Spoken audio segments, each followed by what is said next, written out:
Hey everyone, and welcome back to another video. In this video, I'm going to show you how to connect your Total Wine and More loyalty card with the Instacart app. So this video is going to be particularly useful for individuals. Let's say that you want to order from Total Wine and More, but you want to order through the Instacart app and get your rewards.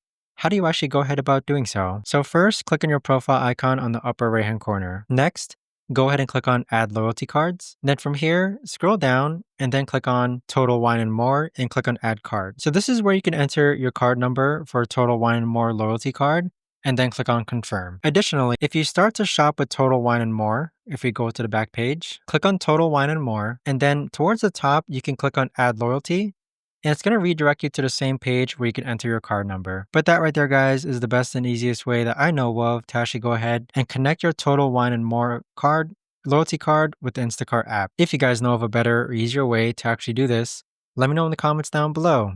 I would love to know. Thanks so much for watching, everyone, and I'll see you guys all in the next video.